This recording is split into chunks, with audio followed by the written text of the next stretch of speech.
Can you feel it?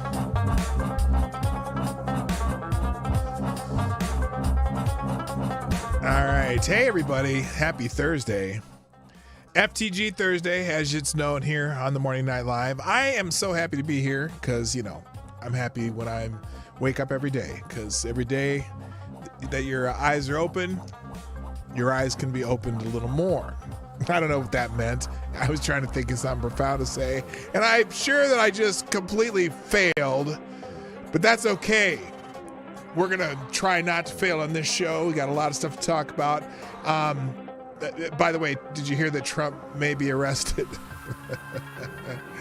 Yeah, it's getting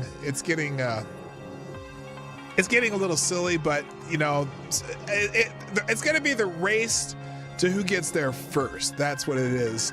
And Alvin Bragg was hoping that he would be first. Looks like his particular little soiree into getting the guy with the funny hair may have hit a little snag. I think the grand jury might be a little impatient with him. We'll talk about that and a whole bunch of other stuff, as we do every day on the Morning Night Live. Yeah, I think that's enough for my pre-intro. Johnny, are you ready? Are you guys ready? I'm ready. Hey, play the intro. Ladies and gentlemen, coming to you live from the Lucky Dog studio in a hidden location somewhere in the upper Midwest of the United States of America, it's a brother making his own way, but with all the wrong opinions. Welcome to the Morning Night Live with your host, the one and only P-Dog Knight. I'm trying to get better at this every day. I'm just wondering when the next time I forget to hit that mute button thing again. But I didn't do it today. It's a fairly boomer-free week, I guess. I don't know. I had tech problems, but that's not boomer shit. That's just stuff that happens. So anyway, hi everybody. Welcome to the Morning Night Live. I'm your host, Marty, also known as P-Dog Knight on the internet. And welcome back to the P-Dog Knight channel. It is Thursday, the 23rd of March, 2023. And let's see. How many weeks? Let's see. Is my birthday in like 2 weeks? Holy shit. I'm going to be older again. Okay, well, I'm going to have some kind of a birthday extravaganza a week from yesterday. Or 2 weeks from yesterday. Is it when? What day is the 4th this year? Let me look at my calendar. Because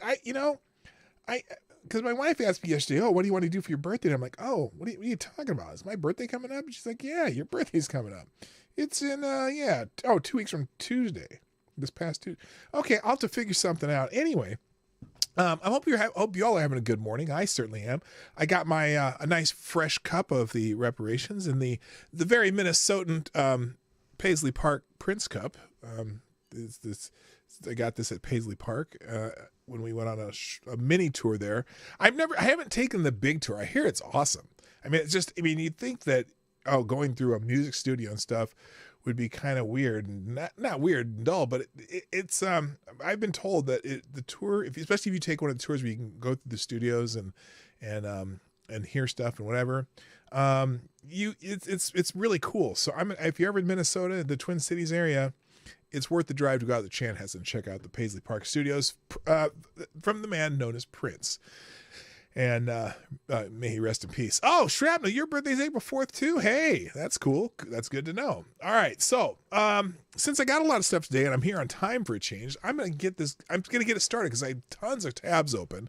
But if I miss anything, as always, I will put everything into a single link in the description down below. Second paragraph, I update during the outro, during the end of the show. Everything we go through, tweets, videos, articles, whatever, single link called the one tab link. You click the link and you get one page with everything listed that we do. So if you miss anything, or if you got here late, or you're watching a replay and you're like, yeah, where did I find this stuff? You'll find it in the description at the end of the live show. So let's say good morning, everybody, though, like I always do. First in the chat over on Rumble is Avocatus Diabli, who gets the bell. Good morning, sir. Also, good morning, oh, wait a minute. Avocatus Diabli. Who gets the bell? Also, good morning to Simon Wolfwood.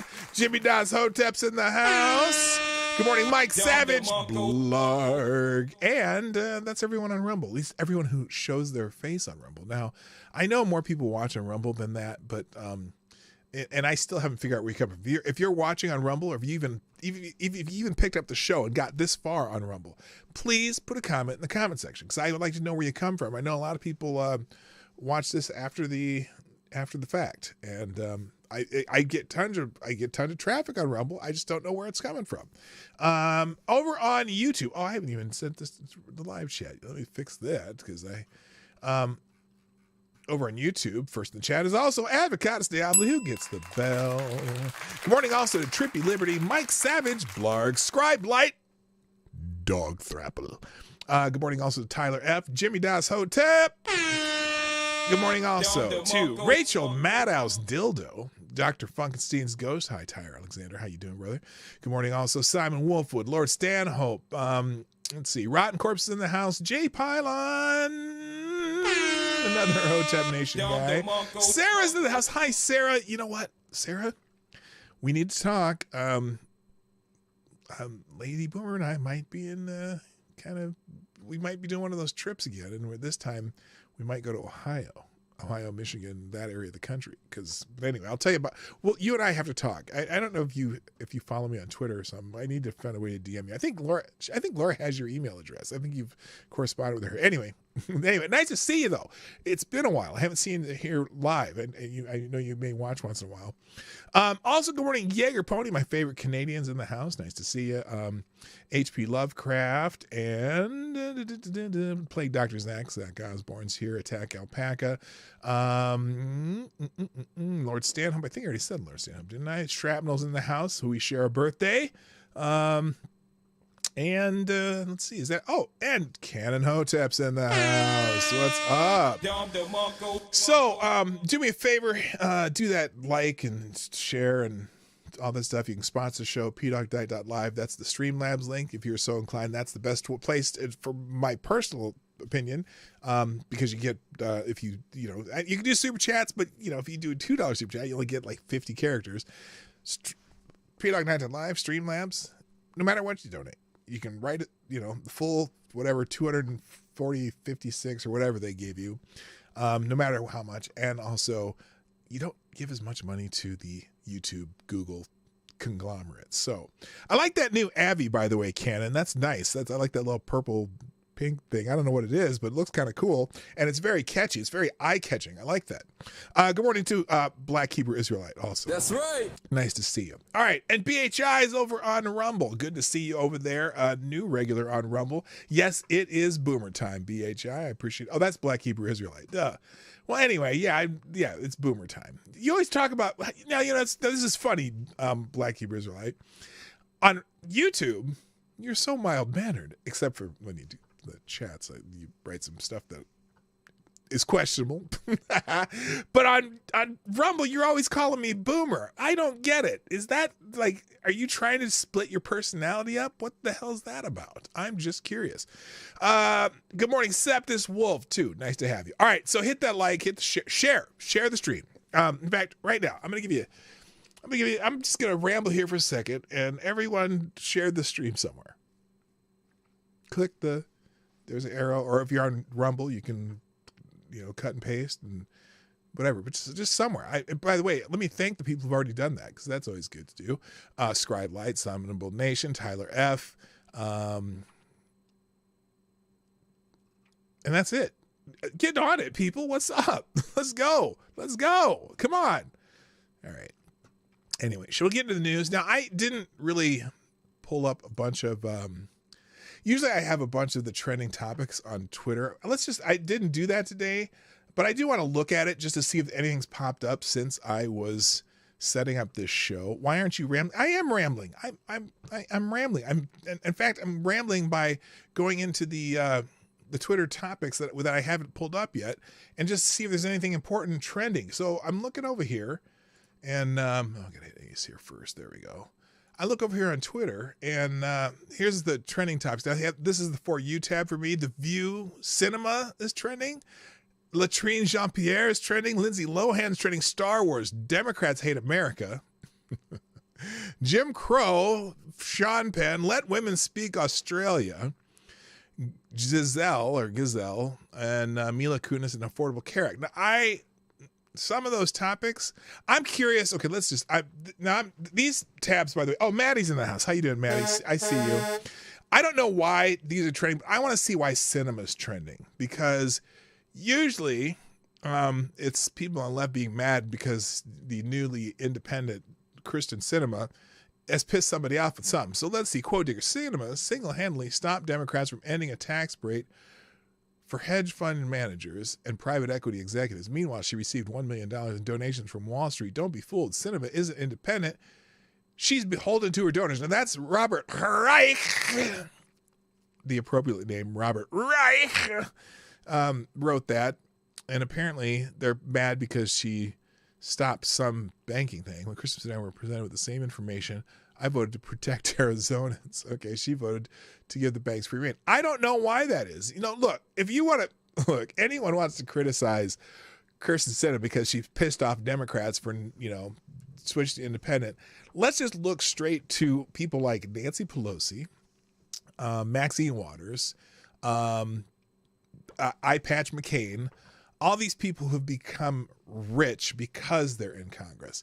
And it was, that shouldn't even be a thing. You shouldn't be able, like, for example, let's take AOC, for example. AOC was a server at a bar. She wasn't even a bartender. They kept saying she was a bartender. She wasn't a bartender. She didn't have that skill. She was a server at a bar. She was a bar waitress. And, they had somebody propped her up to make her a person in Congress, and now she makes like 3 times what she was making before, and she's going to make a career out of being in Congress unless the people in that area of Brooklyn ever wake up. It shouldn't be like that. The Congress and the Senate and whatever should be a part-time job. Back in the day when we started doing this thing, and we called the Republic of the United States of America, these people weren't full-time politicians. They went home and worked at their farms and whatever, and whatever. They went home and they didn't stay in Washington year-round, constantly making laws that waste people's time. And maybe we should go back to that. And also, we should reduce the pay cuts. Congress shouldn't be a living for you. Now, granted, it does make it easier for people like AOC or people who are of less means to be part of Congress, But it also, it just people become entrenched, and I just hate this. I hate it. Anyway, so they're mad at her because she didn't pass some bill. Oh, isn't this cute? There's a meme. Now, this is the left who hate her now because she's no longer a Democrat. Kirsten Sinema now wants accountability for the banking screw-up she helped create in 2018. How did she create the banking screw-up? As a reminder, she voted with Republicans for Trump's idiotic bill to roll back Dodd-Frank safeguard. Well, hey, you know what? Dodd-Frank has nothing to do with what happened to the banks this time. And also, remember, one of the authors of that Dodd-Frank bill, Barney Frank, was on the board of directors of Signature Bank, which failed.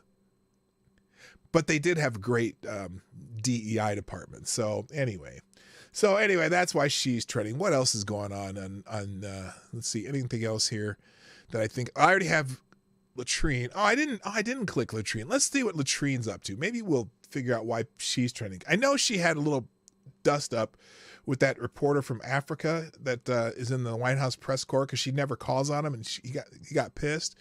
So let's see. Let's just see what the couple top ones here. Shameful. 2 black women on The View. Whoopi Goldberg and this is Simon. This is the reporter from Africa. He's let's see here. Let's look at his profile here. Come on, Simon Ateba, chief White House correspondent for Today's News Africa. And he's in the White House press corps.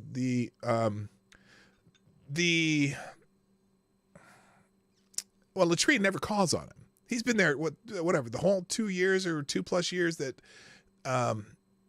Latrine's only been there about a year, but she never calls him. She refuses to call on him. And so he got really mad about that yesterday. So now the women on The View are attacking him.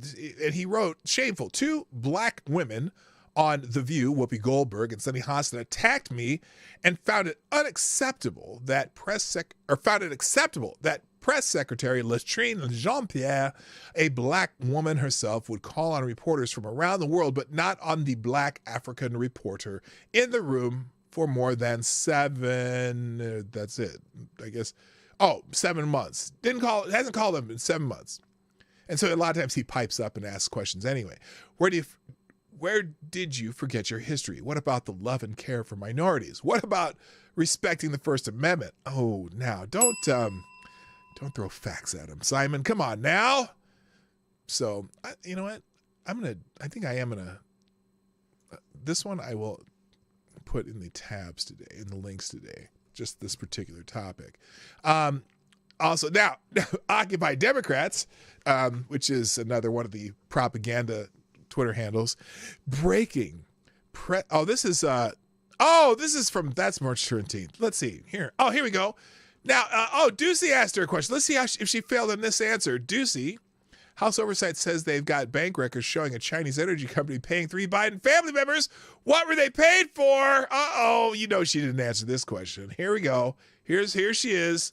Latrine Jean-Pierre is going to answer the question brought on by Peter Ducey. Is it Peter or Steve? Steve Ducey's the morning show guy. Peter and Steve's morning show guy. Peter's the son.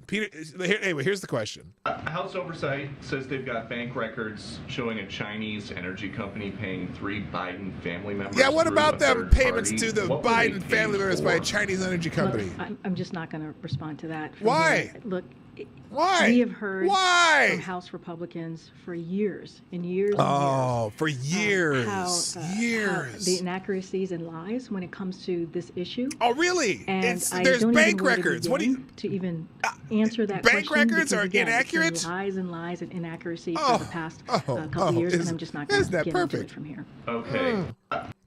Lies and inaccuracies that are in actual bank records that the House Oversight Committee found. Yes, lies and inaccuracies. Okay, whatever you say, Latrine. Let's see what else Latrine's on here for. Excuse me. White House spokesman ripped for falsely suggesting revelation of shady Biden family payments from China are lies. Oh my goodness. Well, now again, this is the dirty, dastardly, Fox News talking about this. So, it's probably, it's probably lies and misinformation and disinformation, maybe even malinformation. Let's see what Fox News has to say about this.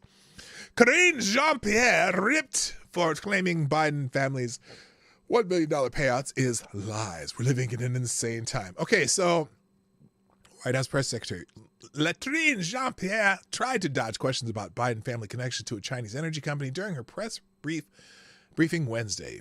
Fox News' Peter Doocy questioned Jean-Pierre on the House Oversight report Thursday that revealed President Biden's son, Hunter, brother James, and daughter-in-law, Hallie, all received payments from associates connected to a Chinese business.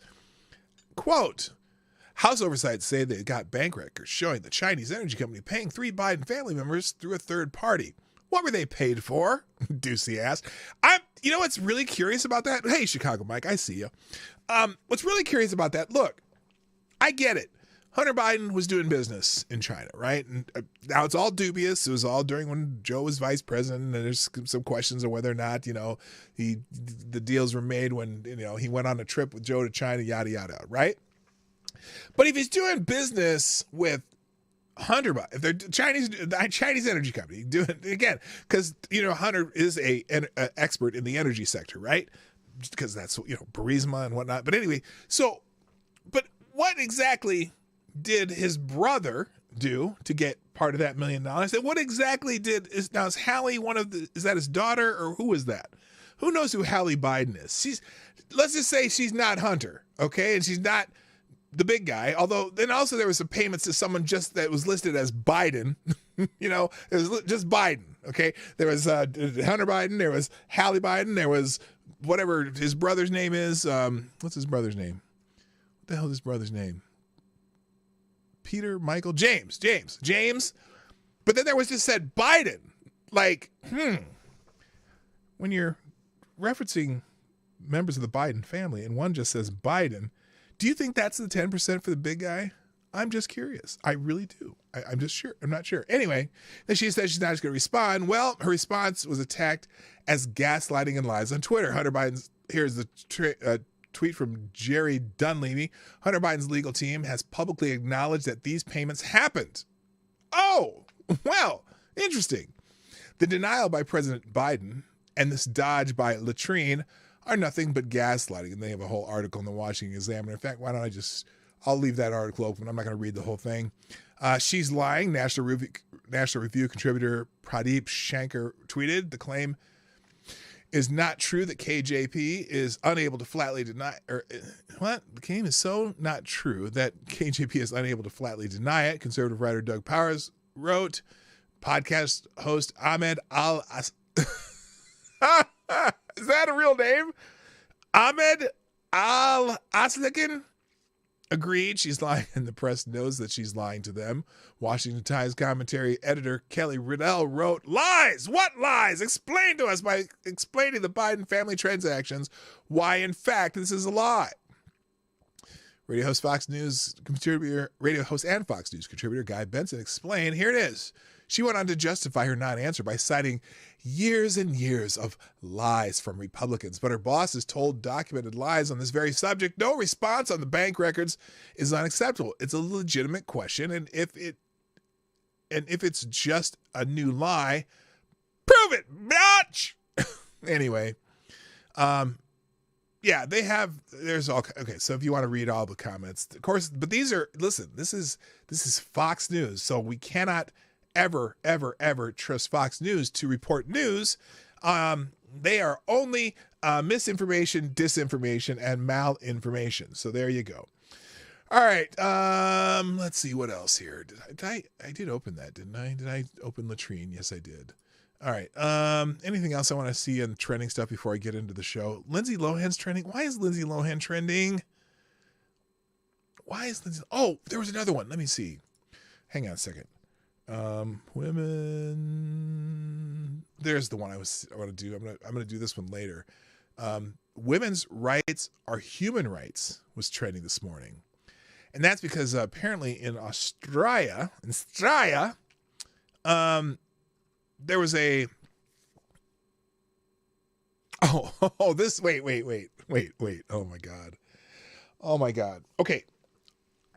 Let me back up here.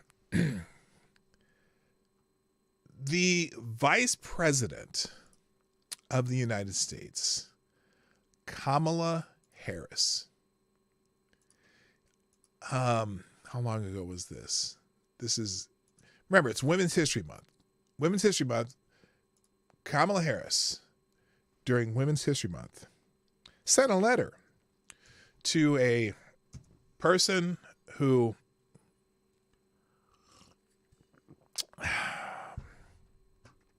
well, let me just show you. I just got to show you. From the office of the Vice President of the United States of America, March 13th, 2023. Addressed to Ms.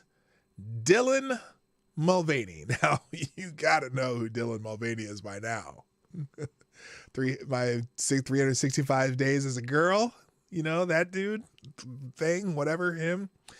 Dear Dylan, I send you my warmest greetings as you celebrate your 365th day of living authentically.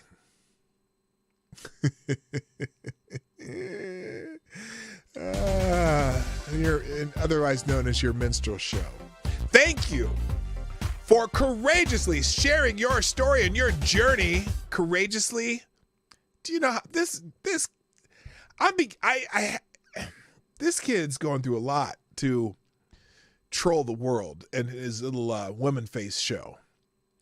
And he's making boku bucks, got to meet the President of the United States, going on all these talk shows, got the attention. And this is the kind of shit, like, you wonder why there's a social contagion. I mean, the amount of attention this knucklehead has gotten, and I'm even giving him attention right now, but you wonder why it becomes desirable for young people who want to be famous, who would maybe put themselves through this just to become more famous. Anyway, he says, she continues, I appreciate your continued advocacy for transgender equality, including during your visit to the White House last year.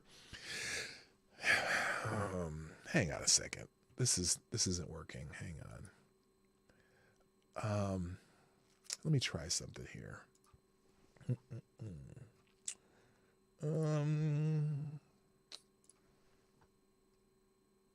Let's try this.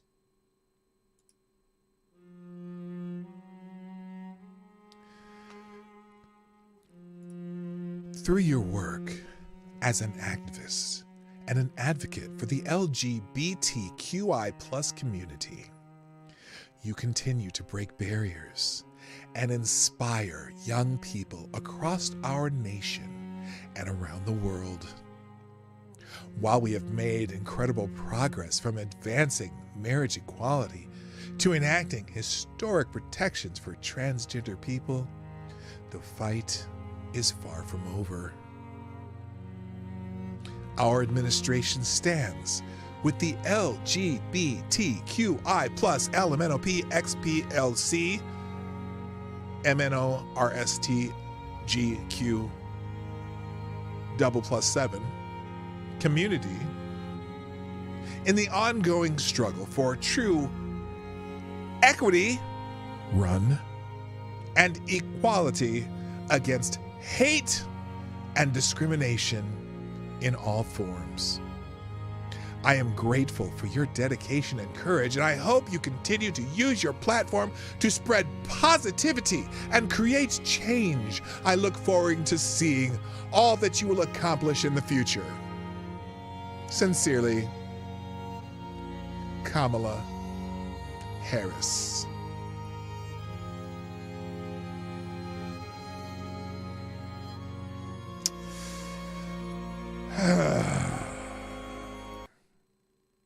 Can I get an FTG? FTG, Kamala, and Dylan. You know, I'm just curious. I'm just curious. And here's a good point that this person makes who tweeted this. She said, No woman has ever received a letter from a vice president congratulating her on being a woman. No such privilege belongs to a man. Yes, that's exactly right. All right, real quick. Thank you, Black Hebrew Israelite. The first sponsor today, which means Black Hebrew Israelite, you are the new Streamlabs Superstar sponsor of the day. Should we go back to dubstep? Let's do some music for what do you call it? For no, not drums and bass. What the hell is that? That's not what I do. Do music for the God damn it. What is this called? For the super chats. We'll have musical interludes for the super chats. Here we go. Let's try this one. Thank you, Black Hebrew Israelite. Dropping a deuce in the tip jar. Well, this is kind of slow moving. Who says, wait, not another group of black women who treat black men like shit because black men ain't shit.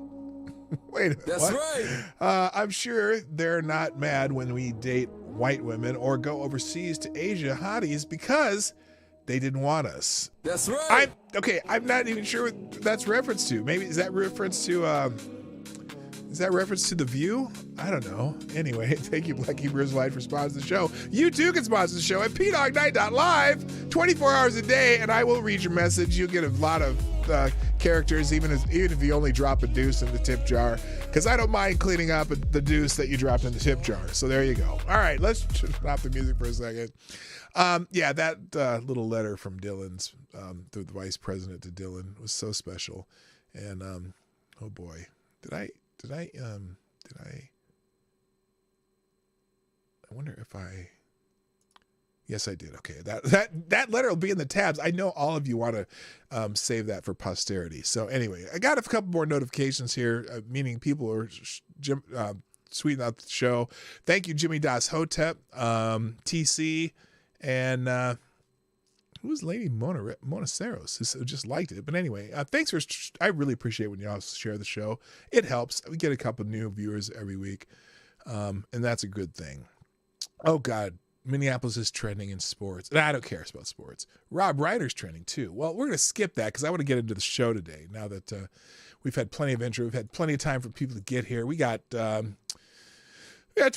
people over on YouTube. We got a bunch of people on Rumble. It doesn't say how many. I can't figure it out. But anyway, what the hell's going on here? The chat's over there. Hit the like, share, and all that stuff. All right, let's get into the regular show today. We're going to talk about the grand jury issue here, because grand jury was trending pretty hot this morning on Twitter. If you go on the grand jury tab where it was trending, breaking DA Alvin Bragg struggling to get votes for Trump indictment in grand jury. Jury views case as weak and unclear. Now, that is the opinion of Jack Posobiec, who's clearly on the right and has... good morning. Now what, by the way? Nice to see you. Oh, wait. Good morning. I'm just going to say it. We have serious social problems when men who look pretty dressed up as women are making real women feel inferior. Well, except he has a dick. So I don't know. There's certainly a trade-off, I guess.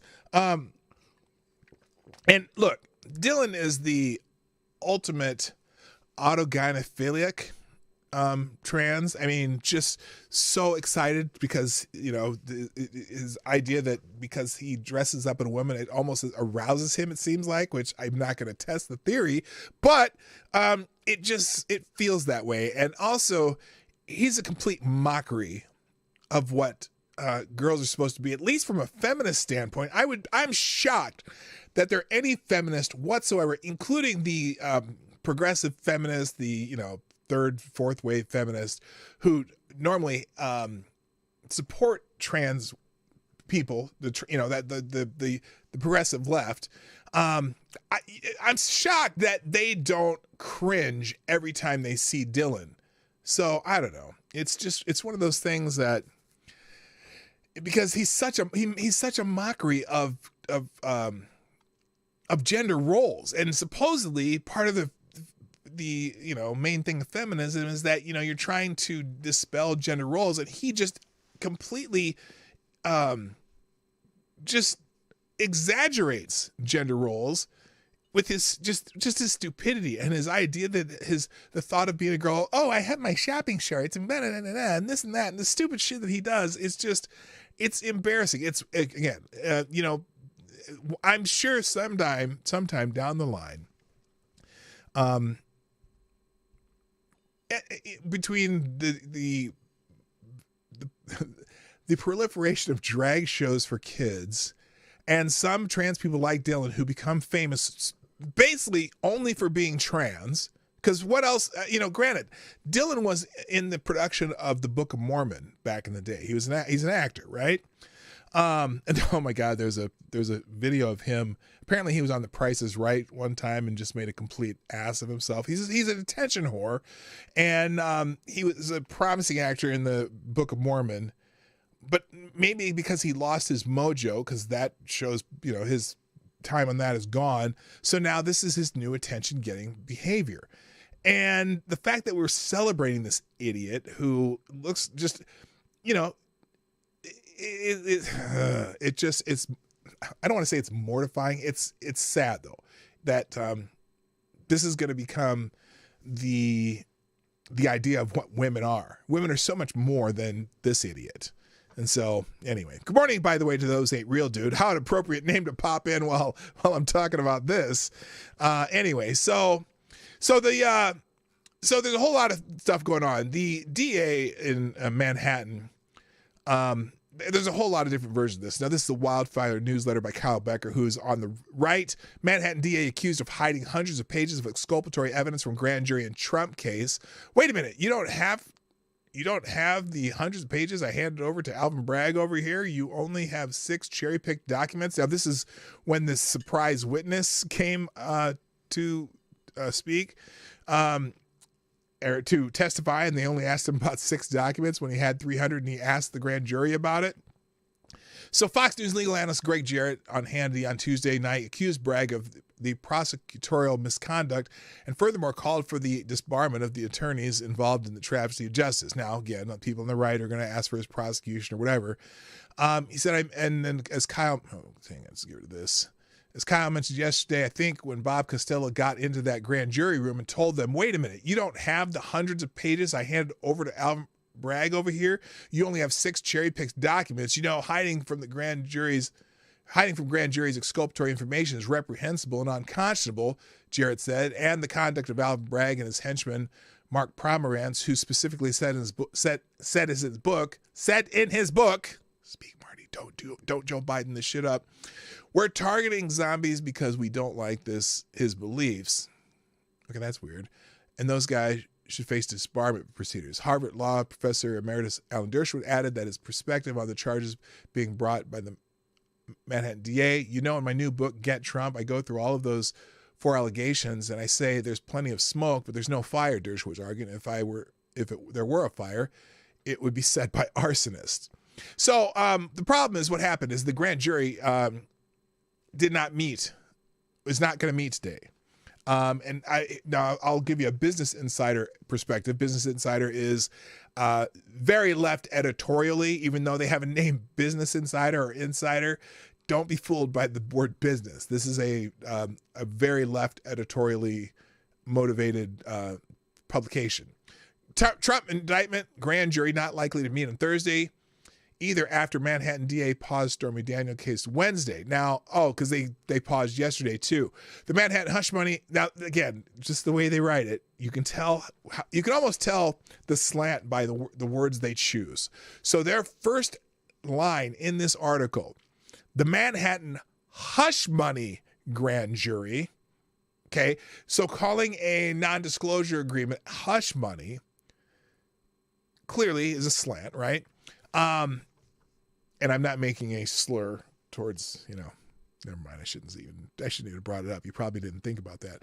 Anyway, the hush money grand jury, after being told by prosecutors not to come Wednesday, is not likely to meet Thursday either, law enforcement sources told Insider. Wednesday's cancellation came on the brink of a possible historic indictment of the former president.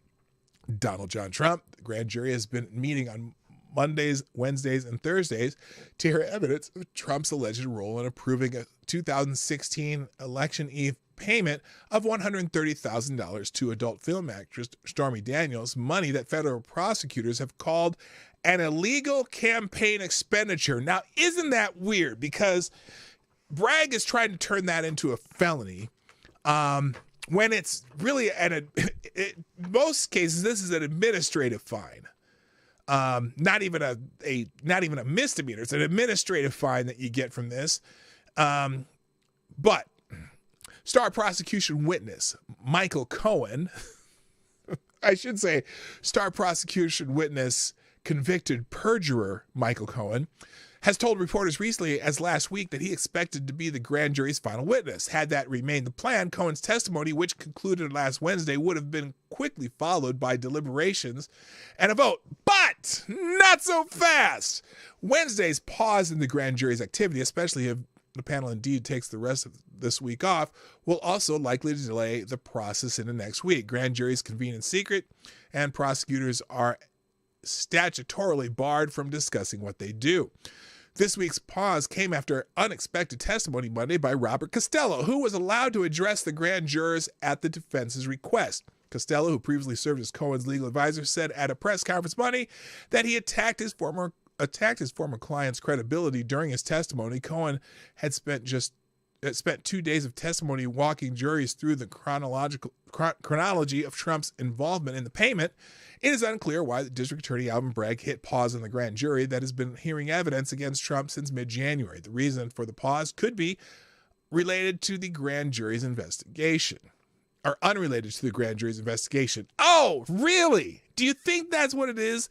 Do you think this look, you can indict a ham sandwich. That's kind of I don't remember who came up with that phrase, but usually judges aren't really thrilled either when you convene a grand jury, you get an indictment, and then you realize there's all kinds of crap that would make it impossible to get a conviction. Remember, you can indict people, but to get a conviction is you have to have evidence, and if there's exculpatory evidence, you got big problems. So let's look at PJ Media's version of this, where they say Trump grand jury session abruptly canceled.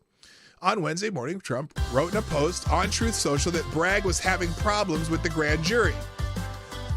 The rogue prosecutor who is having a hard time with the grand jury, especially after the powerful testimony against him by Felon Cohen's highly respected former lawyer, is attempting to build a case that has never been brought before and actually can't be brought, he claimed. If he spent time, effort, and money on fighting violent crime, which is destroying New York City, our once beautiful and safe Manhattan, which became an absolute hellhole, it'd be a much better place to live. Now, Trump was clearly onto something. Wednesday's session of the grand jury has been canceled, according to a report from Business Insider, which we just read that report. Two law enforcement officers have informed Insider that the grand jury in the Trump case has been instructed not to report for duty Wednesday. The day previous reports suggested there would be a possible indictment vote against the former president. Although there is no confirmed schedule beyond Wednesday, one of the sources speaking anonymously indicated that it is doubtful the grand jury will convene at all this week. The grand jury typically means one. Okay, we already said that. And then they talks about the surprise witness. So they pretty much just report on the same thing that Business Insider brought up. But if you go to Fox News, Trump hush, and then oh my gosh, and then Fox News parrots the Business Insider Trump hush money grand jury proceedings. Which let's see, do they have any new information? It looks like pretty much the same article. But there is something interesting that popped up on Twitter, and this is it right here from Donald Trump Jr. Before I read this, thank you, Tyler Alexander, for sponsoring the show. And Tyler Alexander, you are the new Streamlabs Superstar sponsor of the day for dropping a small bullet, aka a 223 in the tip jar, who says, have you seen the first Incredibles? Syndrome made his robot stronger with each defeat. I bring this up because with each failed case, they dot their I's, they cross their T's. Remember, witch hunters always find witches, even if there are none to be found. I got you there, Tyre. And I think that's too, like yesterday it was reported that Trump said if they indict him, he'll turn himself in. In fact, he wants them to put him in handcuffs because he wants that image to be able to sell to his supporters, because it's certainly quite the witch hunt. Good morning, Nomad, by the way. Nice to see you.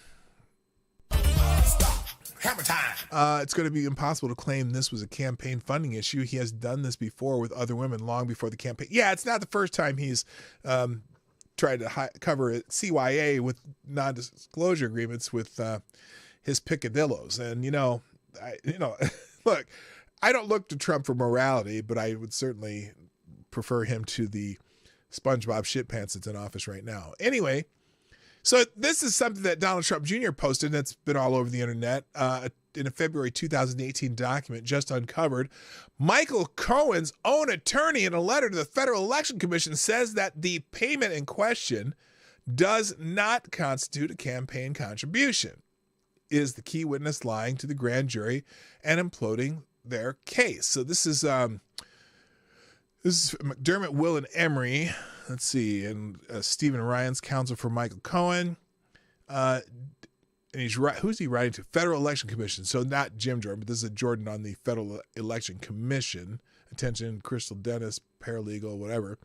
Dear Mr. Jordan, I'm writing on behalf of my client, Michael D. Cohen, in response to your letter dated January 30th, 2018. Specifically, this letter responds to the complaint numbered MUR 7313, which was filed with the Federal Election Commission by Common Cause and Paul S. Ryan. In private transaction, in 2016, before the U.S. presidential election, Mr. Cohen used his own personal funds to facilitate a payment of $130,000 to Miss Stephanie Clifford, a.k.a. Stormy Daniels.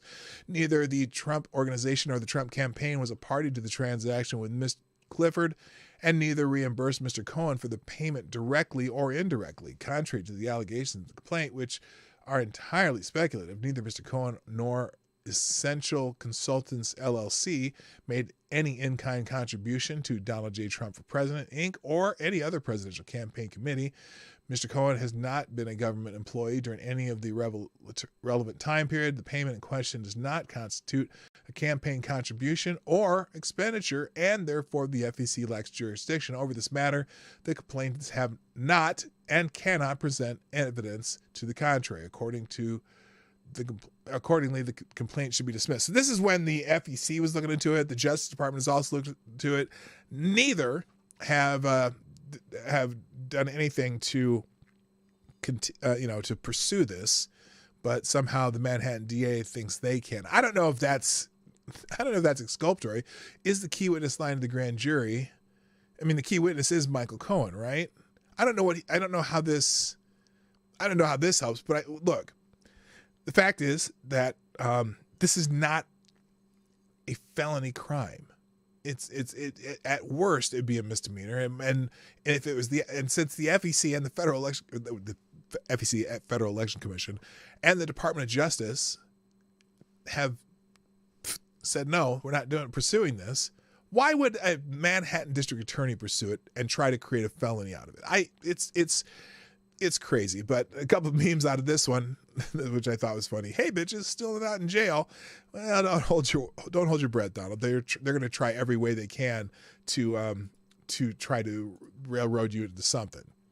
Anyway, so now Harmeet Dillon, who is she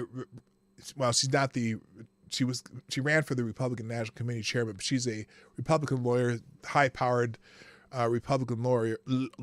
She's a lawyer.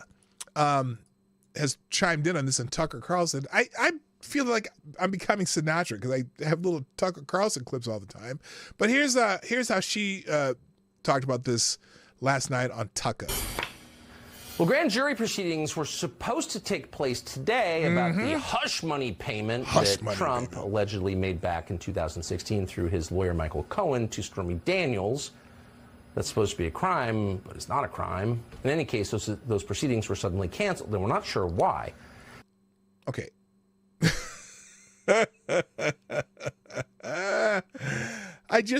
AD. Oh, did I say SpongeBob's shit pants? I meant Sponge Brain's shit pants, Sarah. AD. Stormy Daniels is an odd porn name, unless your shtick is squirting, that is.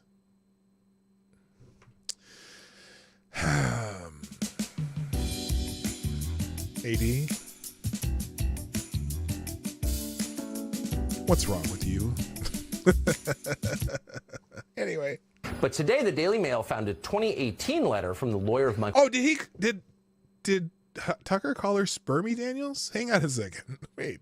Made back in 2016 through his lawyer Michael Cohen to say about the hush money payment that Trump allegedly made back in 2016 through his lawyer Michael Cohen to Stormy Daniels. No, he said Stormy. That's supposed to be a crime, but it's not a crime. In any case, those proceedings were suddenly canceled, and we're not sure why. But today, the Daily Mail found a 2018 letter from the lawyer of Michael Cohen. I don't know how this letter helps. Donald Trump did not reimburse Cohen for the money. So, wait a minute. So if he did not reimburse Cohen for the money, shouldn't Cohen be looking for $130,000 from Donald Trump? I don't understand. I thought there was documentation that he was paying. Well, no, but he was paying. Let's see. He was paying legal fees to Michael Cohen. I don't know. That's what they're saying. They're saying that the legal fees he was paying to Michael Cohen was to reimburse him for the $130,000 and not just as legal fees. Kind of like when Hillary Clinton was paying legal fees to Perkins Coie, who commissioned the Steele dossier from the Russian operatives when she was colluding with Russia in the 2016 campaign. And they just called it the FEC fined her for that action, saying that, no, those were not, you weren't paying for legal fees, you were paying for opposition research. And so she got a little campaign finance fine, administrative fine again, which is about what this should be. But anyway, here we go. And that, of course, would blow up the entire case. And as you'd imagine, a lot of other countries are watching all of this in stark amazement. Bananas! Here, for example, it's listen bananas! carefully, is the president of Mexico. All right. President Trump is declaring, the ex-president Trump, that they're going to detain him, I think today, for an issue supposedly, like the lawyers say, allegedly, yes, amorous. And they're going to detain him. If that was the case, well, the whole world would know, because we are not sucking our thumbs, that it is so he will not appear on the electoral ballot. And if I say that is because it seems of application of a crime, because they don't want him to be candidate. Now, that's wild, because if the rest of the world can see that this is just some political bullshit, why can't we see that? Or the Democrats, at least. They're just trying to keep him off the ballot. They're trying to keep him from running for president. Everyone says AMLO's crazy. We can't, verify that or not. But he's absolutely right about that, and it's very obvious to the rest of the world. They don't want this guy on the ballot in a year, and so they're taking him out with a fake crime. Harmeet Dillon is the founder of the Dillon Law Group. She joins us tonight. Harmeet, this is clear even to the president of Mexico. It's clear to everybody, there's a little delay there, and I think it may even be clear to members of the grand jury in New York. And I think that's why we saw not the expected indictment come down today, but rather a cancellation of today's session. Now, in New York, the grand jury meets on Mondays, Wednesdays, and Thursdays typically, and they're on call for tomorrow. So it's quite... but they're not.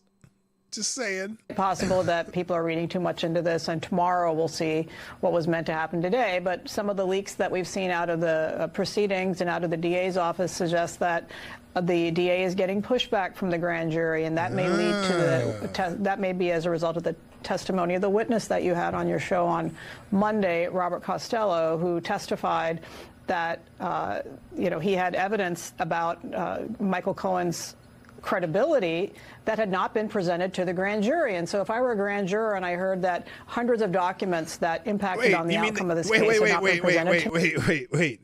You mean they didn't introduce Michael Cohen to the grand jury as convicted perjurer Michael Cohen? They didn't? The grand jury doesn't know that he was convicted of perjury? me by the DA, I'd have some serious questions. And so I think that's maybe what's happening. And so far, Michael Cohen had bragged that he was going to be coming in to testify as a rebuttal witness, but that did not happen. So maybe that's going to happen tomorrow. We just don't know. So tomorrow afternoon, there'll be another session of the grand jury. We'll see what happens. The letter that you showed earlier just now, I think it goes to Michael Cohen's credibility, as does just about every piece of evidence we've seen so far. Which Michael Cohen should the grand jury be believing? And I think that's really the import of that. Not what really happened, but rather the credibility of the two witnesses. Now, before I let them go on here, this is one of those areas where I think Trump's weakness is one of his biggest weaknesses is glaring on getting people around him that can do the things he wants in the correct way. Michael Cohen seems like such a schmuck. I'm just saying. And, he trusted too many people, the establishment people, when he was the president. John Bolton. Come on, man. Come on, man. Anyway. Michael Cohen and Stormy Daniels. And the fact that he's screwing porn stars behind his wife's back. That's not a good thing either. But anyway. Quick question. People always say a grand jury will indict a ham sandwich. They always return an indictment. How weak does your case have to be for the grand jury to balk? Exactly. It has to be really weak. That adage has generally held true over the years. They will still it's a majority indict him, though, of 23 that has to vote on this. They have been spending since January. Since January, they've been doing this. Countless resources and years in this witch hunt, Tucker. And so this is the best they can come up with. Two very discredited witnesses with contradictory stories, both of them repeatedly, documents that contradict the case itself not being a crime, regardless of what Michael Cohen pled guilty to under duress, as Robert Costello showed. So if this is the best they can come up with after 11 million documents have passed hands in investigations about Donald Trump, I think that shows you just how far and how low they're willing to sink to try to get him, which, as I said before, is election interference. All right. So that's, that seems to be the par for the course. Oh my gosh. Can you imagine the heads exploding if he does not get indicted by Alvin Bragg? Now, they have some other possibilities down the pike, believe me. But, and in fact, there's a couple interesting cases. One of them here in the case on the documents that were found in Donald Trump's locked Secret Service protected room. Remember the classified documents they found at Mar-a-Lago? There is an update in that case too. Appeals court rules Trump lawyer must testify to federal grand jury, turn over records due to the crime fraud exception. Now this is amazing. So they're going to try to force Donald Trump's lawyer to testify against him, which normally is a I don't know, is it Fifth Amendment? It's a violation. But a federal appeals court ruled Wednesday that an attorney for former President Donald Trump must testify and turn over records on Trump in a federal crime investigation into the former president's handling of U.S. government records after he left office.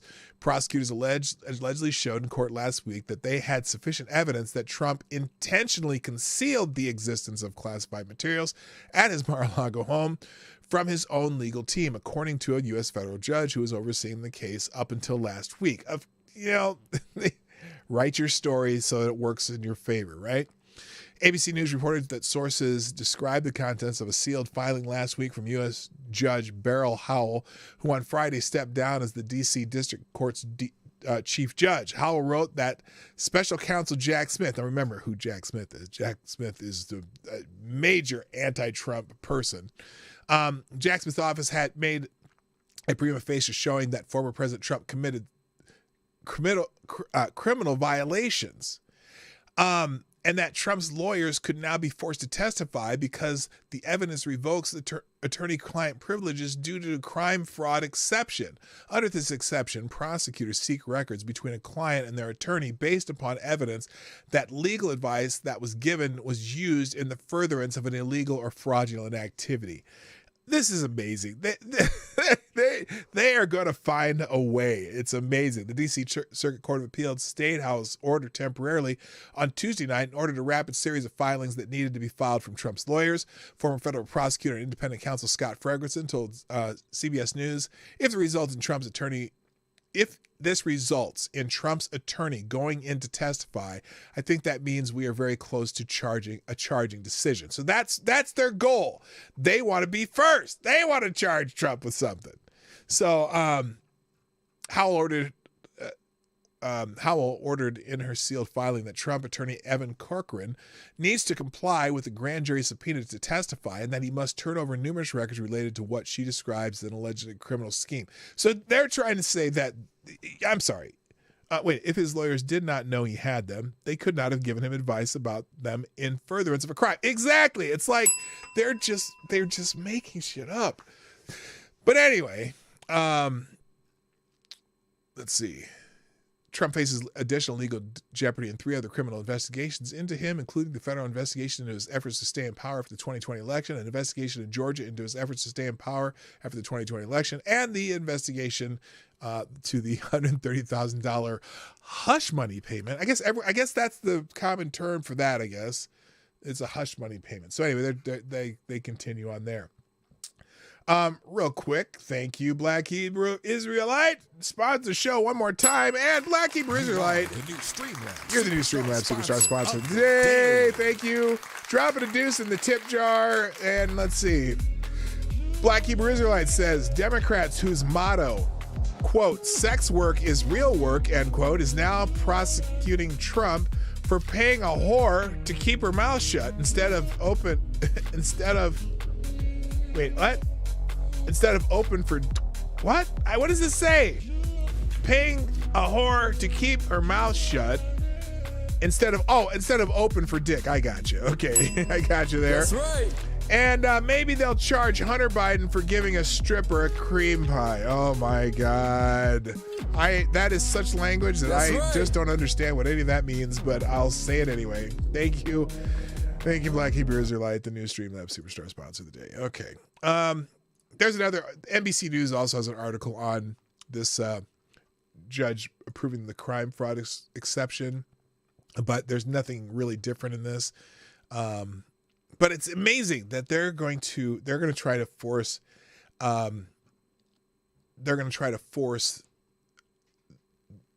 breaking of the attorney-client privilege. That's what they're trying to do. So let's see, what else do I have up here next? Let's move on.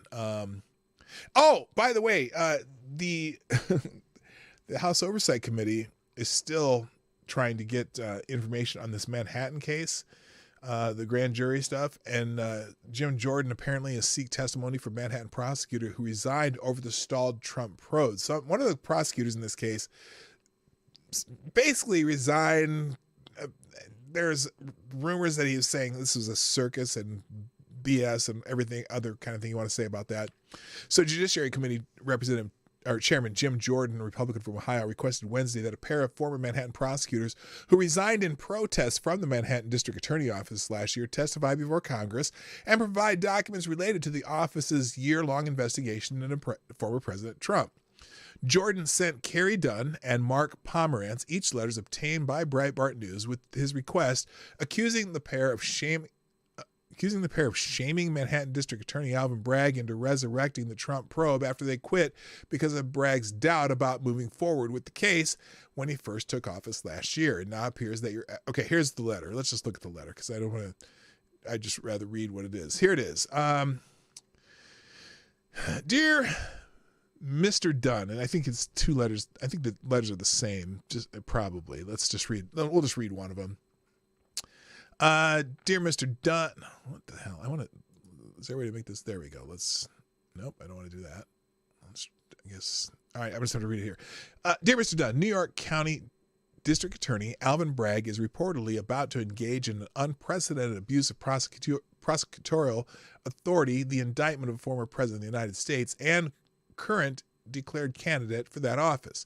This indictment comes after years of District Attorney's Office aggressively pursuing charges with you and other special prosecutors leading the investigation into every facet of President Trump's finances. Last year, you resigned from the office over Bragg's initial reluctance to move forward with charges. In 2022, Bragg is now attempting to shoehorn the same case with identical facts into a new prosecution. Based on your unique role in this matter, we request your cooperation with our oversight of this politically motivated and prosecutorial decision. The New York County District Attorney's Office has been investigating President Trump since at least 2018, looking for some legal theory on which to bring charges. The facts surrounding the impending indictment have been known for years. Michael Cohen, President Trump's disgraced former lawyer, pleaded guilty over 4 years ago to charges based on the same facts at issue in the impending indictment.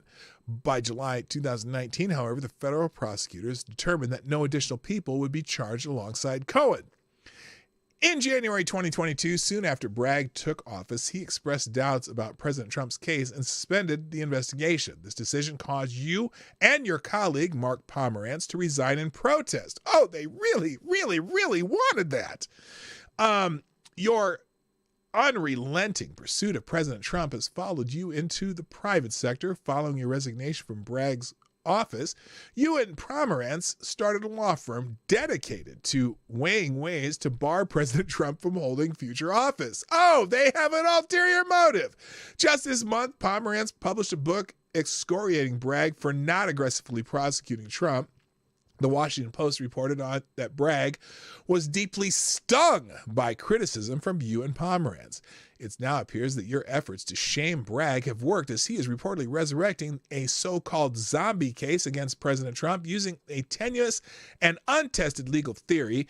Even the Washington Post quoted, quote, legal experts, end quote, is calling Bragg's action unusual because prosecutors have repeatedly examined the long-standing details but decided not to pursue the charges. In addition, Bragg's star witness, Michael Cohen, has serious credibility problems as a convicted perjurer and serial fabricator with demonstrable prejudice against President Trump.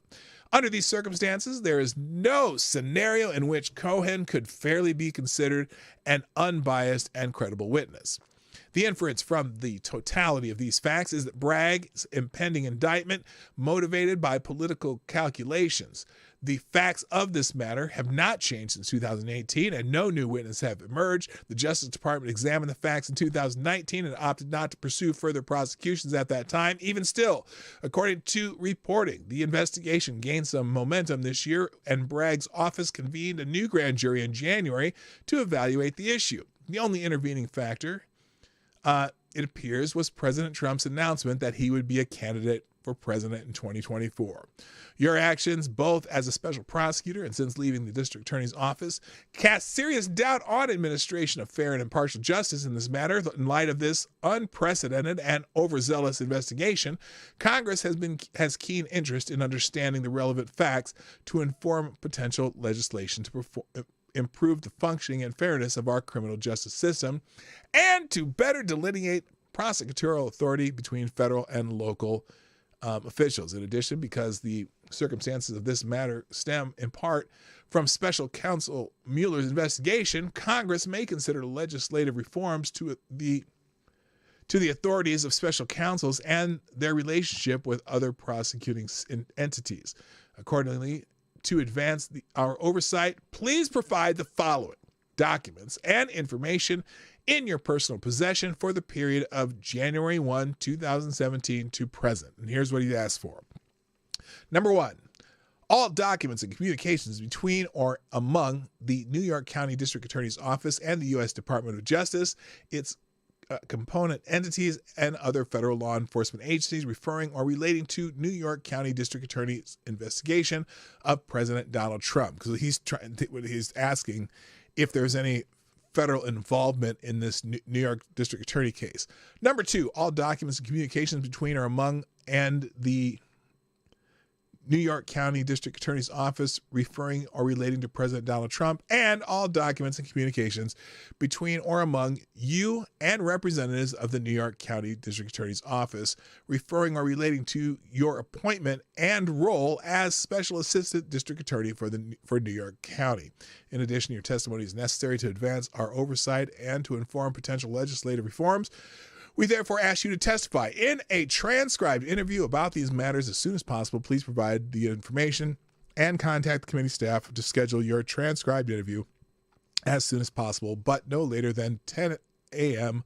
on March 27th, 2023. So, and then it says it's a formal request, blah, blah, blah, blah, blah. So, you know, it's... It's a weird case here because it's Jordan's going on kind of intimidating them, but they're trying to roll over Trump on some really spurious things. But you know, they're playing the political game. My Lord, I love Jim. At some point it boils down to relative matters one way or another though. True. So, now, we saw the Mexican president comment on this earlier, and now the White House apparently denies the Mexican president's claim that Biden is trying to derail Trump ahead of 2024. Here's some more Latrine Jean-Pierre responding to that allegation. Thanks, Kareem. I wanted to ask you about some comments by the president of Mexico, who's been very critical of the administration recently. Just today, he suggested that the U.S. had blown up the Nord Stream pipeline. Wait, I am trying to figure out the who's administration asking was this trying question. to derail Donald Trump ahead of the 2024 election. And then recently he said that fentanyl is a U.S. problem, oh, it's not this a guy Mexican here. problem. This, of course, comes just a couple of months after the two leaders met in Mexico City. I'm wondering what this says about U.S.-Mexico relations, how you go forward when he's saying these kinds of things. Well, you said a couple things that I want to address. Let's see. Clearly, what do you want to the first address? two are not true. Oh, really? Democrats so are trying to I'm just derail gonna put it. that on the record. As it relates to the fentanyl, this is not a U.S. problem. Okay, so the first two questions. Let me go back to this because he asked right now. President Trump is declaring that they are going to arrest him. Obrador said, right? So his question was, the first question, she said the first two are not true. I wanted to ask you about some comments by the president of Mexico, who's been very critical of the administration recently. Just today, he suggested, the Nord Stream pipeline. The part that she is denying that the U.S. blew up the Nord Stream pipeline, which I'm like, curious, and then suggested the administration was trying to derail Donald Trump ahead of the 2024 election. Of course they are. Look, if for some crazy reason Biden ends up running again in 2024, which the Democrats really don't want anyway, and it's still 2023, I think they're still going to get him out the paint this year, and we're going to have President Harris by the end of the year. But if he has to run against Donald Trump again, that's going to be interesting. That's going to be interesting. Now, they may be able to scare up a bunch of, millennials and Zoomers, not millennials, Zoomers mostly, to vote again. But I don't know if they can. I don't know if they can pull off. I have to be very careful here. I don't know if they can pull off the same miracle they did in 2020. Not this time. Not with this economy. Not with any of these candidates. If it's Biden or Harris. Or maybe even Gavin Newsom. I don't think they can pull off the same magic they did in 2020.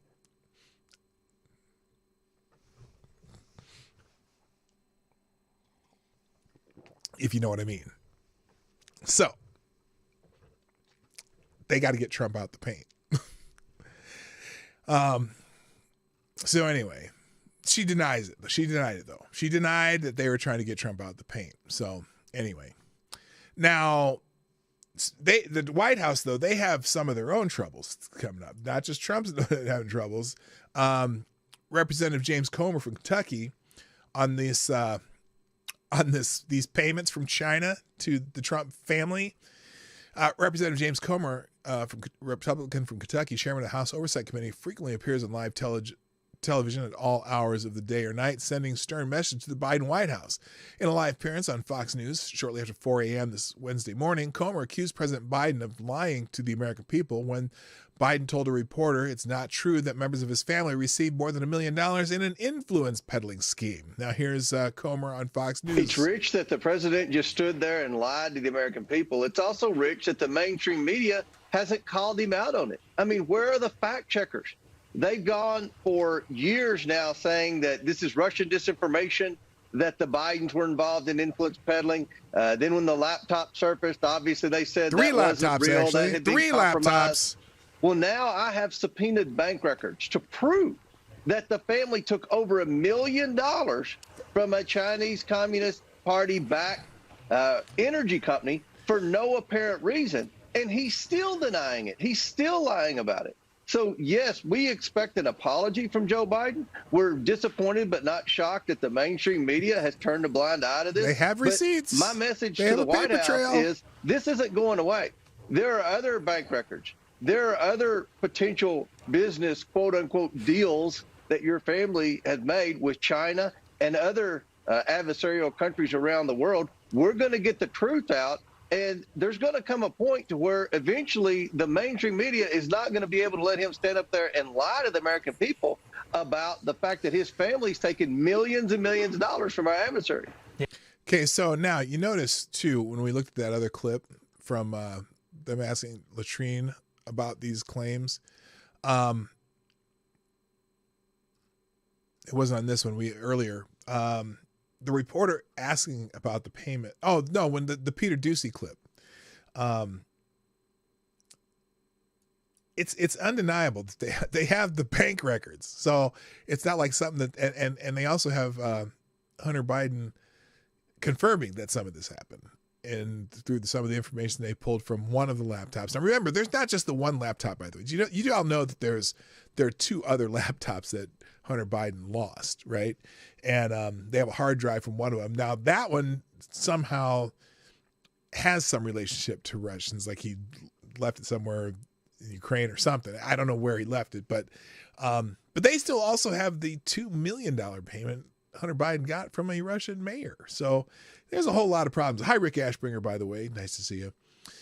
So anyway, we'll speaking of which, and more Biden family corruption, though. In the Federalist, there's an article here. Biden nominates federal prosecutor with a massive conflict of interest over Biden family corruption.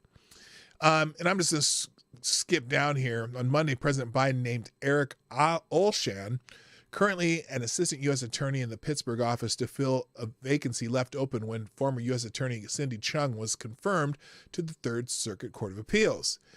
Chung, whom President Biden nominated to the federal appellate court, had been overseeing a criminal investigation into the bankrupt health care business AmeriCorps, a business Jim Biden allegedly siphoned hundreds of thousands of dollars from to finance repairs on his beach house. Jim Biden is the current U.S. president's brother. Now, Biden seeks to replace Chung with Olshan, raising serious questions about a potential conflict of interest given Olshan's involvement in the investigation of Jim Biden's connected business. So he's trying to appoint this guy who was part of the investigation into his brother.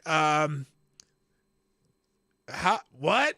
What are you doing there? What? Come on, Joe. Come on, man. Anyway, according to an affidavit signed under oath by ECMC's former CEO, Grant White, the president's brother directed White to loan him, Jim Biden, approximately $400,000 to repay a past due personal loan secured by Biden's Florida beach house. Jim Biden allegedly later pulled additional funds from ECMC totaling about $250,000, but he would only repay about $25,000 to the medical center. ECMC would later go bankrupt and close, prompting a federal investigations. Now, so far, there are no charges filed to Jim Biden's alleged misappropriation of funds from AmeriCorps, nor has anything come from the additional accusations made by Michael Frey, the president and CEO of the Tennessee-based Diverse Medical Management, against Jim Biden and his business partners. So I don't know if this appointment is it. Let's just say it's a huge conflict of interest that he appoints Eric Olshan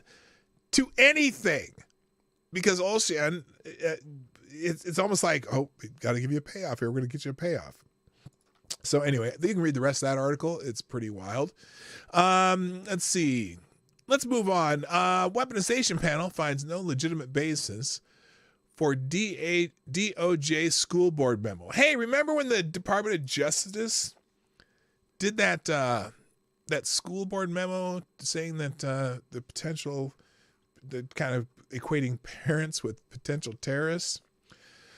Well, federal law enforcement had no legitimate basis for a Biden administration directive to tackle school board related threats, according to a GOP-led weaponization panel. House Judiciary Committee and select subcommittee on the weaponization of the federal government made the determination in a staff interim report unveiled on Tuesday using information Chairman Jim Jordan obtained from subpoenas sent to the Department of Justice, the FBI, the Department of Education, and top officials from the National School Boards Association.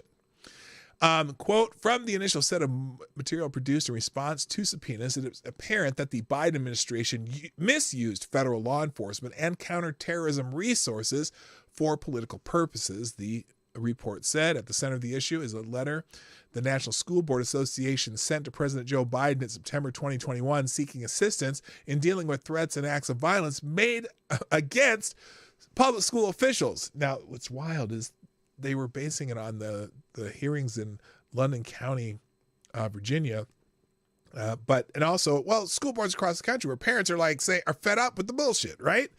So anyway, the letter compared such threats to domestic terrorism and hate crimes, which generated outrage that led to an apology from the group over its choice of language. Still, Attorney General Merrick Garland sent a memo in October 2021 sharing plans to call on the FBI, U.S. attorneys, and other federal officials to meet and strategize about addressing threats to school officers around the country. Wow. Isn't that out of federal jurisdiction? I would think so. But anyway, this led to concerns, particularly among Republicans, that the Biden administration was inappropriately targeting parents speaking out at school board meetings, which is true. Anyway, so the new committee has spelled it out, put it on paper, and basically laid down the gauntlet on that one. American news outlets that took money from TikTok downplay the fears of Chinese influence. So there's a push to ban TikTok in the United States. I think this is a fool's folly, personally, because this is crazy to me, and I don't know how this can be. Do you know there's 150 people in the United States using TikTok? Does that sound correct to you? I mean, 150 million, almost half the population of the United States is on TikTok. I have a hard time believing that, but maybe I'm just stupid. I don't know. But apparently the TikTok gives money to some of these places that that TikTok buys ads, and they seem to be getting favorable coverage. And that seems to be the crux of this article. Major American media outlets that receive funding from TikTok have emphasized the app's popularity and expressed skepticism about the app posing a potential national security risk in their coverage and efforts to ban TikTok, a Daily News Caller Foundation investigation found. TikTok bought ads in the New York Times and Washington Post, including a 4-page New York Times ad. Oh my gosh. How much did that cost? A 4-page ad with a QR code linking readers to a website boasting of the company's security investments, and sponsored a popular Axios newsletter, according to Ad Age. The purchases were part of a PR blitz from TikTok ahead of a Thursday congressional hearing as the U.S. considers banning the app. ByteDance used TikTok's... Okay, this is just someone complaining about TikTok. Wait a minute. ByteDance used TikTok to track my location and the location of 2 of my colleagues to try to find our sources. We reported on this back in October, but kept things vague to protect sources. Today, ByteDance admitted it, so we can say much more. Oh my gosh. So this is an article. TikTok spied on Forbes journalists by they use the TikTok ad. They can track people using their GPS tracking. Let's see. An internal investigation by ByteDance, the parent company of a video sharing platform TikTok, found that employees tracked multiple journalists covering the company improperly, gaining access to their IP addresses and user data in an attempt to identify whether they had been in the same locales as ByteDance employees. So they're spying on their own employees. They're spying on journalists. According to materials reviewed by Forbes, ByteDance tracked multiple Forbes journalists as part of this covert surveillance campaign, which was designed to unearth the source of leaks inside the company following a drumbeat of stories exposing the company's ongoing links to China. As a result of the investigation into the surveillance tactics, ByteDance fired Chris Lepetak, and its chief internal auditor, who led the team responsible for them. The China-based executive Song Yi, who Lepetak reported to, and who reports directly to ByteDance CEO Ruben Liang, resigned. Wow. You can read about this. I'm not going to read the whole thing, but damn. In fact, I will archive this one because this is a paywall one. So give me a second here.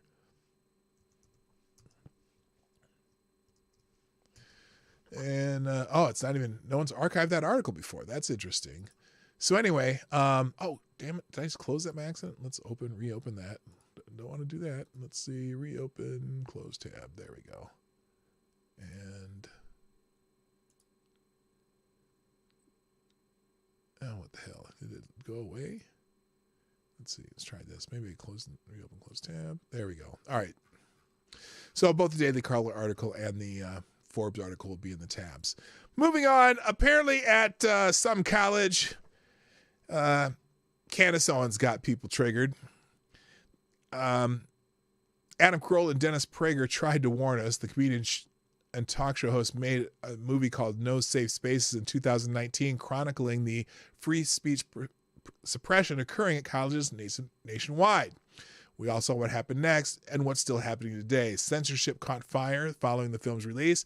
Big tech platforms insisted they knew what we needed to hear. Facts be damned.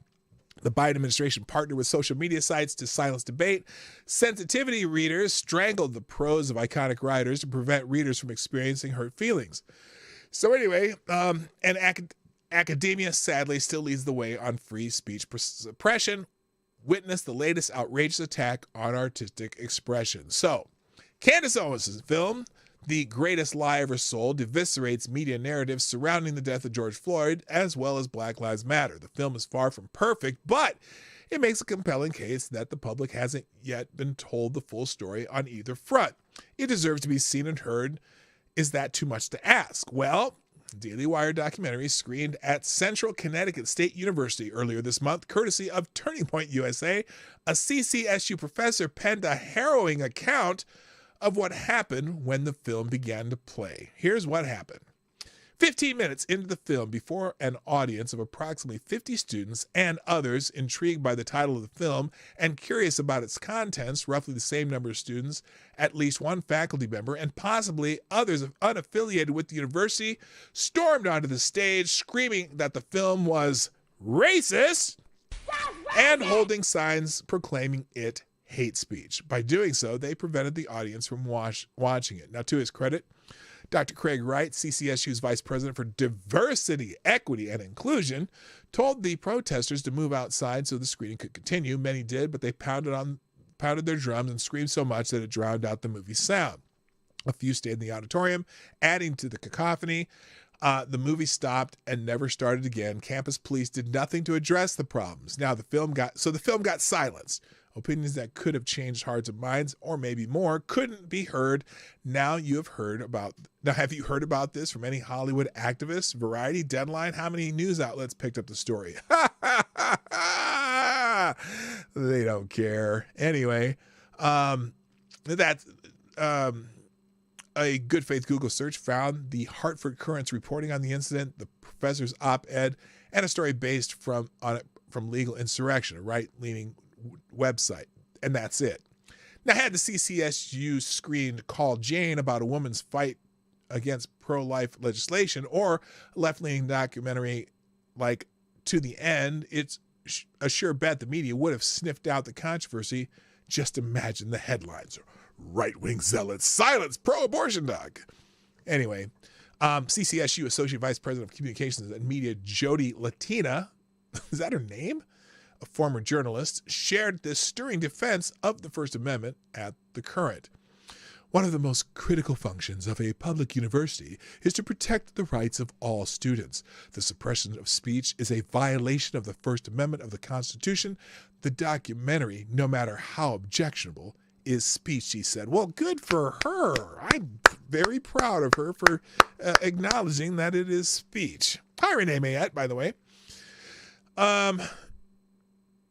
The article went live March 5th. How's the investigation going? Kid has reached out to CCSU to find out more. Meanwhile, that's Hollywood and Toto, by the way. Meanwhile, the First Amendment suffered another body blow while the ACLU journalists and Hollywood's activists stand down.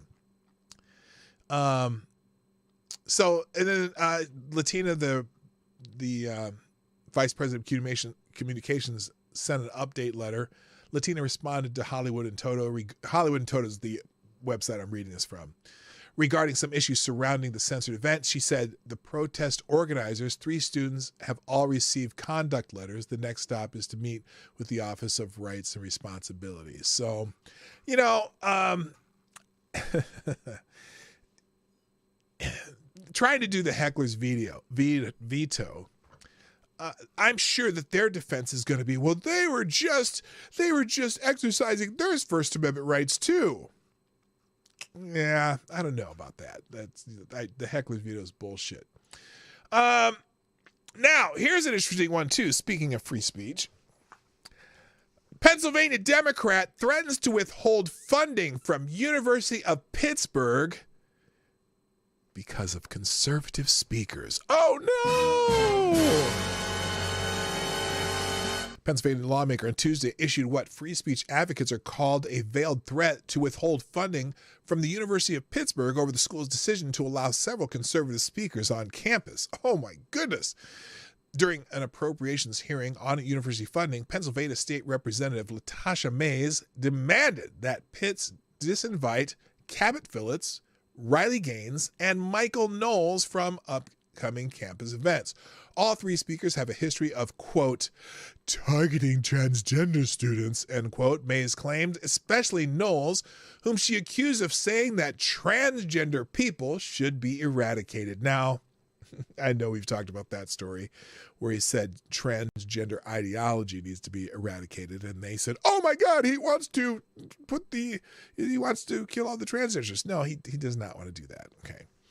Mays called on University Chancellor Patrick Gallagher, who was at the hearing, to request additional funding from the state to cancel the speakers who are coming to campus, implying that she might vote against his request if he did not. Mays did not respond to a request for comment. Wow, that sounds pretty fascist. Anyway, the exchange alarmed Speech First, a legal nonprofit focused on First Amendment issues, which called Mays' remarks an abuse of power. You think? So anyway, that's how these, speech for thee, but not for me. And if you don't agree with our ideology, I'm going to give you an FTG. Speaking of which, what's her name? Latasha Mays. Copy. FTG, Latasha Mays. It should be FTB, though. Fuck that bitch. Anyway, let's see. What do we got here? Oh, this one. You just got to hear it. Okay. This is speaking of free speech and whatever. He who shall not be named, if you criticize who shall not be named, well, here's what they think. Chrissy Walder, last word to you then on this. The fact that they keep throwing George Soros' name, we've talked a lot in our show meetings. They're going to say definitely feels like a dog whistle that is dangerous. It's dangerous. See, the fact that he who shall not be named actually funds the people that he gets criticized for funding doesn't matter because it's a dog whistle. It's funny how Joy always hears the dog whistles. She hears every dog whistle.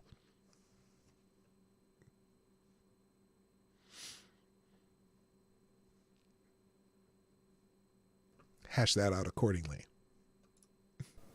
It absolutely feels like a dog whistle that's dangerous. Oh, Look, dog most whistle. of these groups, the Oath Keepers, Boogaloo Boys, Proud Boys, they all subscribe to what you are What the all fuck are referring you to as the Great talking about? Replacement theory, which is that idea that the majority of the white population is being replaced. And this is why we Talk see about dog whistles. Oh my God. People who have no idea what the Proud Boys or the Oath Keepers are. Now, I don't know the Boogaloo Boys. Boogaloo Boys isn't even they're not an organization. That's just kind of an internet, I wouldn't say meme, but basically the Boogaloo. There's no actual group called Boogaloo Boys, but Proud Boys and Oath Keepers. It's so funny to me because I know the origins of both groups. And they're not, they have nothing to do with the Great Replacement Theory at all. Not at all. And I don't even know what the Boogaloo Boys are. But they keep conflating them with like Charlottesville. That wasn't a Proud Boys or Boogaloo Boys event. Okay? The Proud Boys came out of the idea back in the 15, 16, whatever, when these maniacs, the Antifa dickwads who were violently attacking people who would go to see speakers on college campuses or violently attacking Trump supporters at Trump rallies. The Proud Boys was just a group to protect people from the violence from those assholes. That's how they grew. And it was a multicultural, multiracial group. Always has been. Okay? And so, but because they were Trump supporters, they immediately got the label racist. So I don't know. It's so funny. So now they use those terms as a dog whistle because Joe Biden successfully invoked the Proud Boys in conjunction with Charlottesville, which they had nothing to do with Charlottesville. Spikes in racism, these spikes in anti-Semitism is because they are ascribing to this belief, and it's stoking this division. I mean, Trump has, for multiple years actually now, has called for a civil war. And what? I need evidence of that. Trump has, what the hell is she talking about? Trump has called for a civil war.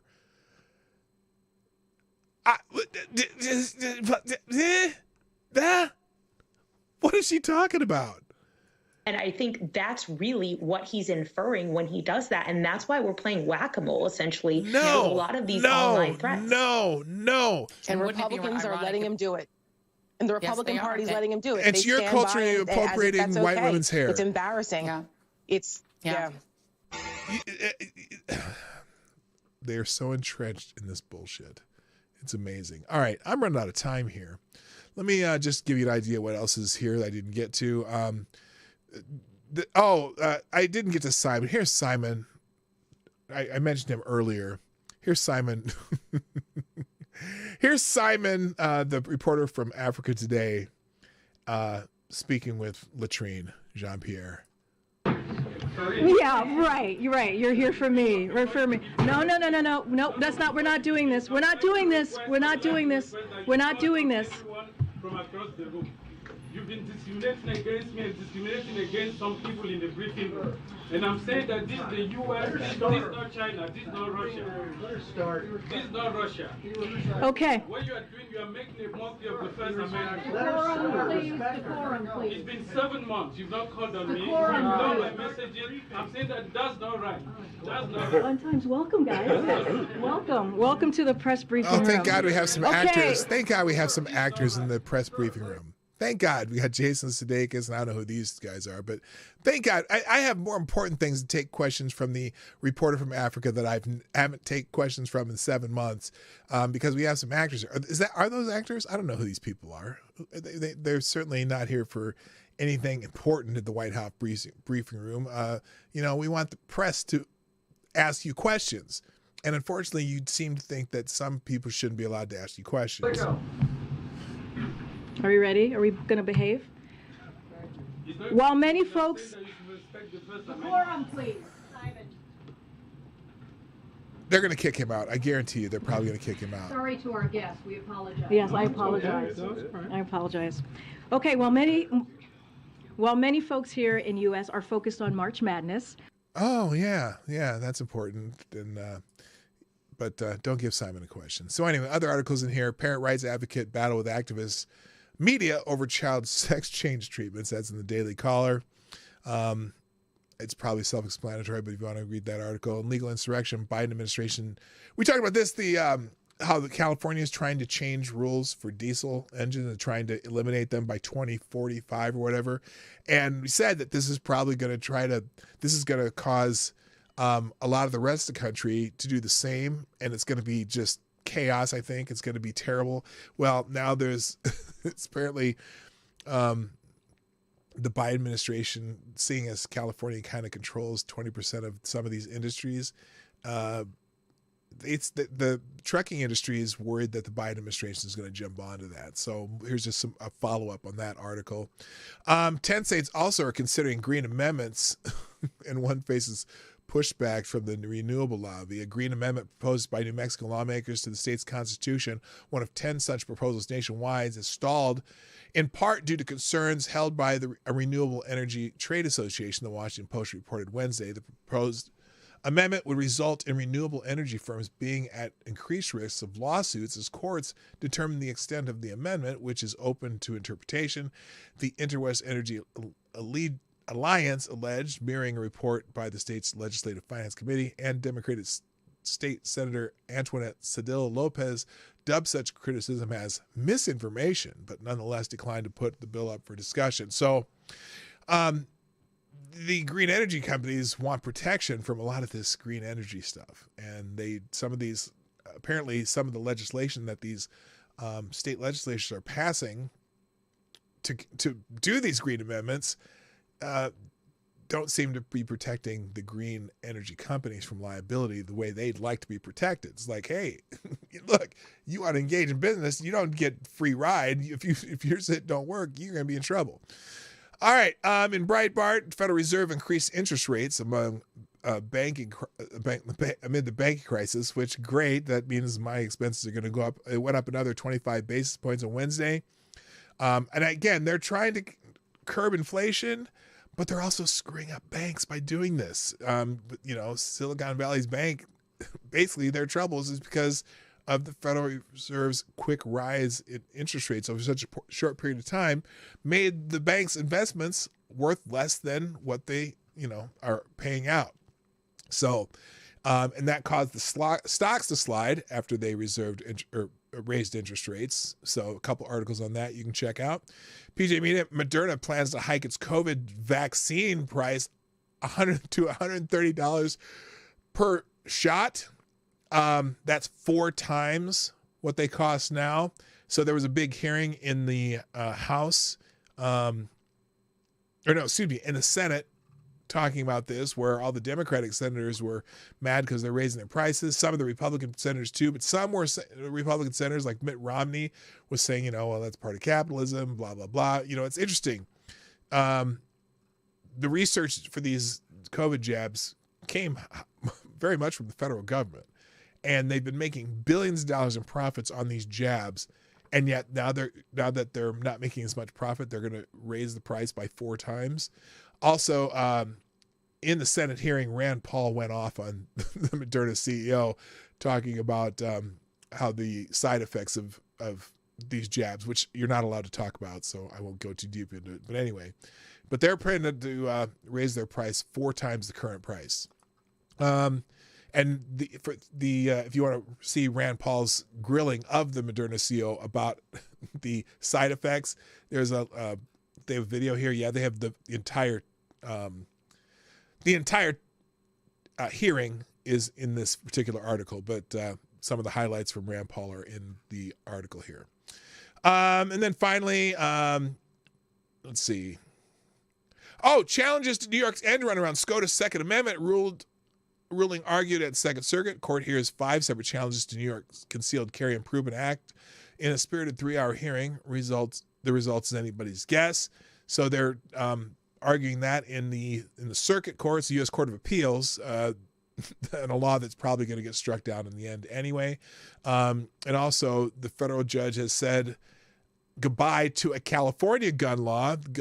the California gun roster law has been ruled unconstitutional. And, oh, by the way, has been ruled unconstitutional, and the judge has ordered preliminary injunction to stop it. And with the decision, a major leftist anti-gun trope was targeted. California U.S. District Court Judge Cormac C. Carney ruled that the California Unsafe Handguns Act creation of a gun roster of acceptable handguns for serfs, it's a joke, on its own unconstitutional and ordered, a gun roster of acceptable handguns for the people to own is unconstitutional and ordered an injunction stopping its implementation, expected to be appealed by the defendant in the case, California Attorney General Robert Bonta, though he doesn't have much left to go on after this decision. The so-called gun roster is a list of handguns the state's apparatchiks allow California's serfs to own. You will recall the quaint notion that citizens are imbued with the ability to keep and bear arms as a God-given right acknowledged in the Second Amendment. The roster prevents guns from being sold that has a chamber load indicator, a magazine disconnect mechanism, and micro-stamping capability. Anyway, they got struck down by a judge, and it's probably not going to survive any, it probably will not survive any appeals. Then there's, the diversity dean at Stanford who braided that federal judge has been put on leave. Tyrion Steinbeck, the diversity administrator at Stanford Law School who stoked a disruptive protest of Fifth Circuit Appellate Judge Kyle Duncan, is currently on leave, according to a memo on the protest reviewed by the Washington Free Beacon. The school's law school dean said Wednesday morning in a memo to all law students that administrators should not insert themselves into debate with their own criticism of the speaker's views. At future talks, the role of administrators will be to ensure that university rules on disruption events will be followed. So Stanford showed they might have some cojones left at that university. The Oklahoma Supreme Court rules the state must allow abortions to preserve a mother's life, but the court upheld the ban on elective abortions. That's interesting. That's the state Supreme Court. The Oklahoma Supreme Court clarified a part of the state's abortion ban that allowed the procedure in medical emergencies, which I didn't know that it didn't allow for medical emergencies, but the court upheld the ban on elective abortions. The court ruled that the Oklahoma Constitution gives the woman a right to an abortion to preserve her life if her doctor determines that the continuing pregnancy would endanger it due to a condition she has or is likely to develop during the pregnancy. I'm sure that won't be abused. I personally disagree with the law, but that's what the people of the state of Oklahoma want. That's democracy. That's that democracy that the Democrats are always talking about. So anyway, and finally, apparently Michael Bloomberg, remember him, the lawn gnome, former mayor of New York, secretly funneled millions to save New York governor's unpopular budget. New York Governor Kathy Hochul got a much-needed boost for a controversial budget proposal thanks to a secretive injunction of millions of dollars from New York City former mayor Mike Bloomberg. Through some shell groups and indirection, the billionaire Democrat secretly infused a mundane-sounding dark money group called American Opportunity with $5 million in seed money to support the unpopular governor's budget. The New York Times reported Hochul has until April 1st to sell lawmakers on the $227 billion with a B dollar budget proposal, which has drawn criticism from New York progressive lawmakers. Oh, from the progressive lawmakers. Is it because they're not spending enough? I don't know. You'll have to read it to find out. Okay, gotta go. I'm well beyond my time today, but ladies and gentlemen, thank you for joining me today on the Morning Night Live. I will be here again tomorrow because tomorrow's Friday, and I'm here Monday through Friday, 10 o'clock Eastern, 9 o'clock Central. Now, before you go, if you haven't already done it, hit the like button, share the stream, hit the like button on Rumble to share the Rumble stream. If you're watching replay, especially on Rumble, put a comment in the comment section. I want to figure out where you're coming from on Rumble. And if you want to sponsor the show 24 hours a day, pdognight.live, 24 hours a day. And I'll read your whatever you do tomorrow. So it is time for me to go. Thanks for being here. Hope you have a wonderful afternoon. My name is P-Dog Knight, and I'm out of here. Toodles. Hey, this is P-Dog Knight, and thank you for watching today on the P-Dog Knight channel. If you have an observation or remark you'd like to make about this video or my channel, I absolutely welcome you to write it in the comment section down below. I really look forward to hearing from you. And before you go, if you like what you saw but you're not already subscribed, please make sure you hit the subscribe button and definitely click that bell that pops up afterwards so you'll be notified when I post new videos or when we go live. I broadcast my live show, The Morning Night Live, Monday through Friday at 10 o'clock Eastern, 9 o'clock Central. A special thank you to all the supporters of this channel who share our videos on social media and who make donations through Streamlabs, YouTube, Venmo, and Cash App, which are all linked in the description down below. Thanks again, and until next time, I'm P Dog Knight, and I'm out of here.